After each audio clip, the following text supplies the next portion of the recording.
नमस्कार, वंदे मातरम। मैं Kishore Sharma Chandrashekhar Azad defence academy पर आप सभी का स्वागत करता हूं। चलिए, तो आइए हम बात कर रहे थे यहाँ पर मैथ्स की, है ना। मैथ्स का जो अपना चैप्टर चल रहा था उसका नाम था एलसीएम एंड एचसीएफ, जिसकी क्लास 1 में डाल चुका हूँ। ये होने वाली जो है वो क्लास 2 है। क्लास 1 बिल्कुल बेसिक लेवल से डाल रखी है, जिसमें आपको बिल्कुल आसान आसान कॉन्सेप्ट समझाए गए हैं। ठीक है, चलिए बिना देरी करे क्लास 2 स्टार्ट करते हैं। पहला क्वेश्चन आपकी स्क्रीन पर, और सभी एग्जाम की दृष्टि से महत्वपूर्ण होने वाला है, और वीडियो अंत तक बने रहें। सारे क्वेश्चन आपको बहुत अच्छे मिलने वाले हैं। पहला क्वेश्चन है कि दो सहअभाज्य संख्याओं का गुणनफल 117 है, तो उनका लस क्या होगा। अब सबसे पहले समझना है कि सहअभाज्य क्या होता है। ठीक है, मैं थोड़ी देर के लिए आपको सहअभाज्य समझा देता हूँ। सहअभाज्य संख्या, भाई सहअभाज्य संख्या ऐसी होती है जिनका एचसीएफ की बात करें अपन के महत्तम समापवर्त, वो हमेशा कितना होना चाहिए, 1 होना चाहिए। तो सहअभाज्य की शर्त क्या है कि सर उनका एचसीएफ हमेशा कितना होना चाहिए, ए होना चाहिए। अब मैंने मैथ्स में एक फार्मूला पढ़ा है कि किन्हीं भी दो संख्याओं का गुणा उनके एलसीएम और एचसीएफ के गुणे के बराबर होता है। ये फार्मूला सभी ने पढ़ा होगा। ठीक है, ये फार्मूला सभी ने पढ़ा होगा अच्छे से, कि किन्हीं भी दो संख्याओं का एलसीएम उनके संख्याओं के गुणनफल के बराबर होता है। अब यहाँ पर मेरी दो सहअभाज्य संख्याओं का गुणा दे रखा है 117, ए इंटू बी दे रखा है 117 बराबर एलसीएम मेरे से पूछा है। ठीक है, एलसीएम मेरे से पूछा है गुणा एचसीएफ। अब सहअभाज्य संख्याओं का एचसीएफ हमेशा 1 रहेगा, तो मैं एचसीएफ की जगह क्या रख देता हूँ, 1। अब एलसीएम को किससे गुणा करें कि 117 आ जाए, भाई ये दोनों हमेशा बराबर होना चाहिए, तो 117 बराबर 117 ही होगा। ठीक है, 117 गुणा 1 करूँगा तो ये 117 हो जाएगा। मतलब इन संख्याओं का लसा जो होगा वो भी कितना होगा, 117 होगा। तो ये जो कॉन्सेप्ट है ये बहुत ही काम देने वाला है। ये वाला जो कॉन्सेप्ट है ये पूरे चैप्टर में लगेगा। सिंपल सा फार्मूला है और ये आपको काम देगा। चलिए बिना देरी किए दूसरे क्वेश्चन की तरफ चलते हैं।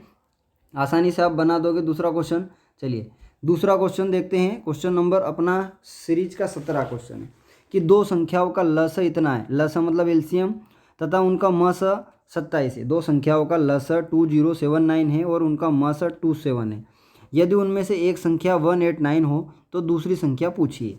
अब सीधा सेट फार्मूला यूज़ करते हैं अपन कि दो संख्याओं का गुणनफल ए इंटू बी बराबर क्या होता है, एलसीएम इंटू एचसीएफ। यही फार्मूला है अपना। ये फार्मूला अपन ने पढ़ रखा अच्छे से। ठीक है, दो संख्याओं का लसा, है ना, दो संख्याओं का लसा इंटू मसा उन संख्याओं के गुणनफल के बराबर होता है। अब मेरे को लसा भी दे रखा है और मसा भी दे रखा है। लसा कितना दे रखा है, 2079 इंटू मसा मतलब एचसीएफ कितना दे रखा है, 27। एक संख्या कितनी है, एक संख्या 189 है, दूसरी पूछा है। एक संख्या कोई सी भी मान लो, कि माना कि ए अपना कितना है, ए कितना है 189 है, और अपने से बी पूछा है ना, बराबर में रख देते हैं। अब बी की वैल्यू चाहिए तो 189 कहाँ चला जाएगा, इनके अपॉन में। काटते हैं 9 से, 9 दूना 18, 9 एकम 9, 9 तिया 27, 3 से काटते हैं 3 सत्ते 21। ठीक है, 7 से काटते हैं 7 दूना 14, 7 दूना 14, कितने बचे, 6 बचे, तो 67 बच गए।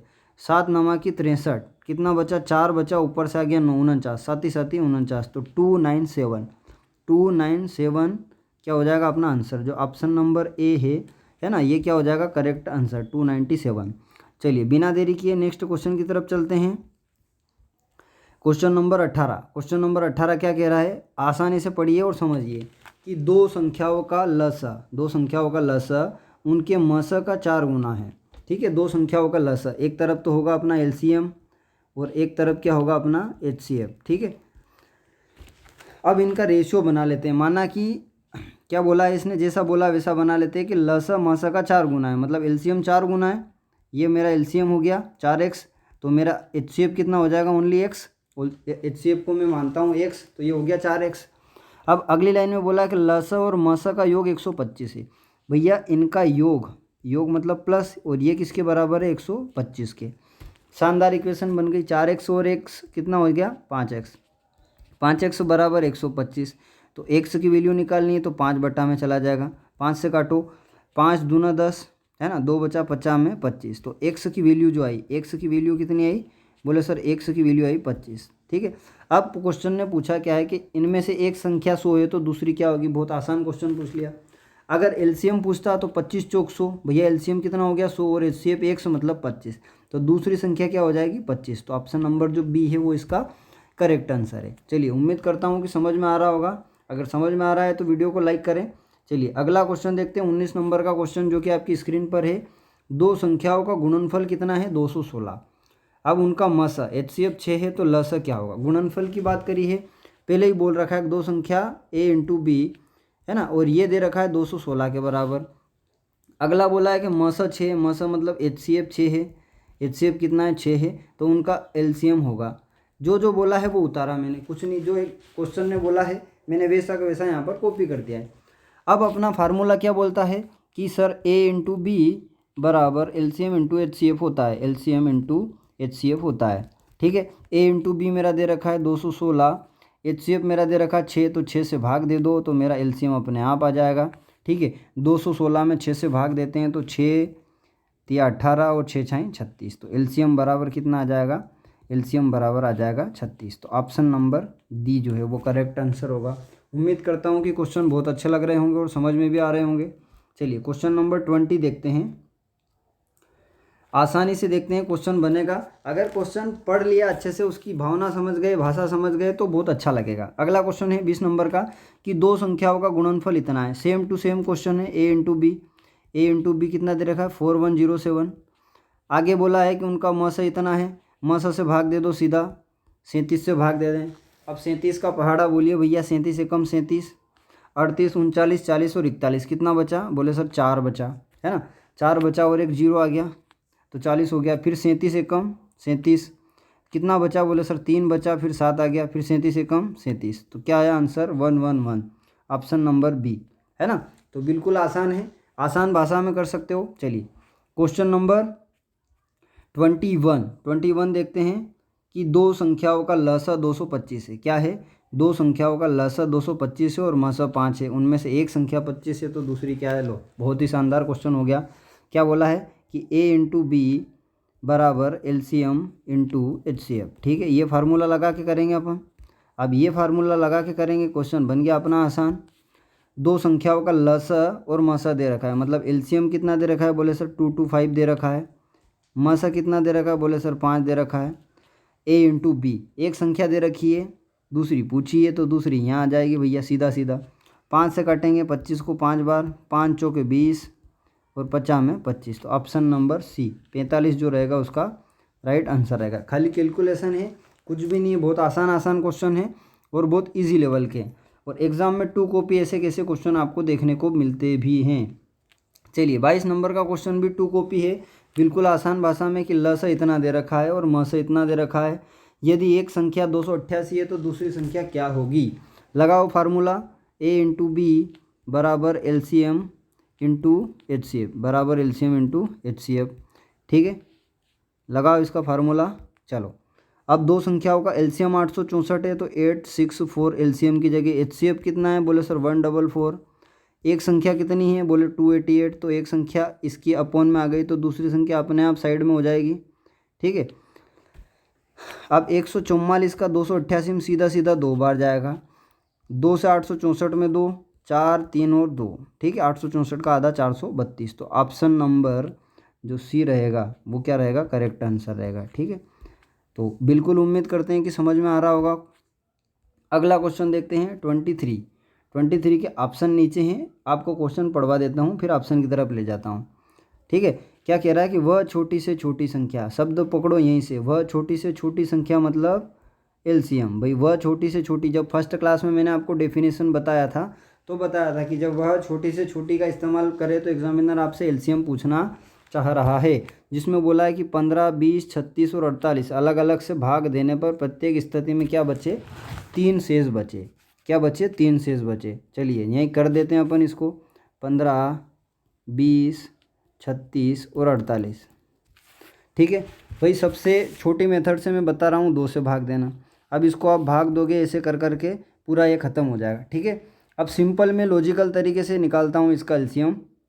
ठीक है, इसके ऑप्शन देखते हैं अपन, ऑप्शन से समझ में आएगा कि अगर इस मेथड से इसका LCM निकाला जाए, इस मेथड से इसका LCM निकाला जाए तो इसका जो LCM है वो कितना आएगा? 720 आएगा। आप निकाल के देख लेना। अब उसने बोला है कि प्रत्येक स्थिति में क्या बचे? 3 शेष बचे, प्रत्येक स्थिति में 3 शेष बचे। अब 720 में किसी से भाग दूंगा तो पूरा पूरा चला जाएगा, मुझे 720 में 3 शेष बचाने के लिए मेरे को +3 करने पड़ेंगे, तो ये हो जाएगा 723। कितना हो जाएगा? 723, जो कि इसके ऑप्शन नंबर डी में है। ठीक है, चलिए अगला क्वेश्चन समझिए 24 वाला। 24 नंबर का क्वेश्चन समझिए कि 10, 15 और 20 से पूर्णतः विभाजित होने वाली 4 अंकों की सबसे बड़ी संख्या। सबसे बड़ी संख्या 4 अंकों की, तो 4 अंकों की सबसे बड़ी संख्या होती है 9999। ठीक है, और अगर मैं बात करूं सबसे छोटी की तो होती है 1000। ये होती है सबसे बड़ी और ये होती है सबसे छोटी। ठीक है, चलो अब बात कर रहे हैं कि सबसे बड़ी संख्या कौन सी है जो इन सबसे विभाजित हो। तो सबसे पहले तो 10, 15 और 20 का एलसीएम लेते हैं। तो 10, 15 और 20 का एलसीएम बिल्कुल बच्चा भी निकाल देगा। 10, 15 और 20 का एलसीएम आएगा 60। ठीक है, 60 ऐसी संख्या है जो 10 से भी विभाजित होगी, 15 से भी होगी और 20 से भी होगी। अब कुछ नहीं करना है, इस 999 मतलब जो ये 9999 है, इसमें आपको क्या करना है? 60 से भाग देना है। इसकी 2 मेथड है, एक तो ये है, एक और बता दूंगा।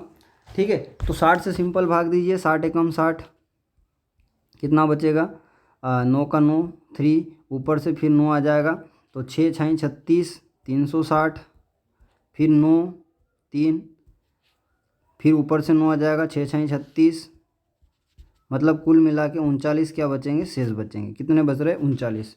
तो कुछ मत करो, जो शेष बच रहे हैं उसको इसमें से घटा दो। तो 9999 में से अगर अपन 39 को घटाएंगे तो 9 में से 9 गया 0, 9 में से 3 गया 6, 9 में से 9 और 9, तो 9960 जो ऑप्शन नंबर बी में है वो राइट आंसर। एक तो इसका ये तरीका। ठीक है, एक और तरीका निकालते हैं अपन, शानदार तरीका, कि भैया वो संख्या 10 से, 15 से और 20 से विभाजित होगी तो वो क्या होगी। अगर अपन रखते हैं इसको 9990 को रखते हैं। ठीक है, सबसे बड़ी पूछी है तो इसको रख लेते हैं 9990 को। अब ये 10 से विभाजित होगी क्योंकि पीछे 0 है, 15 से भी होगी, 20 से इसलिए नहीं होगी कि एक 0 से एक 0 खत्म हो जाएगा। देखिए 9990 अपॉन में 20, एक 0 से एक 0 खत्म। अब ये है विषम अंक और ये है सम अंक जो कि विभाजित नहीं करेगा, तो ऑप्शन ए गलत हो गया। ठीक है, ऑप्शन ए क्या हो गया? गलत हो गया। ऑप्शन ए मेरा पूरी तरह से गलत हो गया। अब बी चेक करते हैं। ठीक है, तो 10, 15 और 20, 9, 9, 6 और 0। ठीक है, 9, 9, 6 और 0। तो देखो ये 10 से भी जाएगा, 15 से भी जाएगा और 20 से भी जाएगा। ठीक है, क्योंकि एक 0 से एक 0 खत्म होने के बाद 9, 9, 6 बच रहा है और नीचे 2 बच रहा है। सम अंक को सम अंक विभाजित करेगा तो ये हो गया। ठीक है, अब ये भी चला जाएगा, ये फिर नहीं जाएगा, है ना, पर इनमें से सबसे भाग नहीं जाएगा, इनमें सब में सबसे भाग नहीं जाएगा। ठीक है, 10, 15 और 20 तीनों से भाग नहीं जाएगा, इसलिए एकमात्र ऐसी संख्या क्या है जो तीनों को डिवाइड कर रही है, तो 9960 है। तो या तो आप ऑप्शन से कर सकते हो, या एक और तरीका क्या है कि सबसे बड़ी संख्या निकालो, एलसीएम से भाग दो और जो आंसर आए वो लगा दो। चलिए आज का लास्ट क्वेश्चन है ना, आज का लास्ट क्वेश्चन 25 नंबर का क्वेश्चन है कि 5 घंटियाँ एक साथ बजती है और क्रमशः 6, 7, 8, 9 और 12 सेकंड के अंतराल पर बजती है, तो कितने सेकंड के बाद वह पुनः बजेगी। अब 5 घंटियाँ एक साथ बजती है तो पूछना क्या चाह रहा है। अगर आप समझ गए कि वो एलसीएम पूछना चाह रहा है तो आपको कुछ नहीं करना, 6 का, 7 का, 8 का, 9 का और 12 का आपको निकालना है क्या है? एलसीएम। अब जो एलसीएम आएगा वही क्या रहेगा? आंसर। तो इसका आंसर आप मुझे क्या करें? कमेंट करें। इसका आंसर मुझे सभी से अगर बनता है तो ठीक, नहीं बनता है तो भी कमेंट कीजिए, तो अगले वीडियो में ये क्वेश्चन आपको मैं सोल्व करके बताऊंगा। तो उम्मीद करता हूँ कि क्वेश्चन और वीडियो आपको अच्छा लगा होगा। अगर अच्छा लगा तो एक लाइक करें और चैनल पर नए हैं तो सब्सक्राइब जरूर करें। इसी के साथ जय हिंद, जय भारत।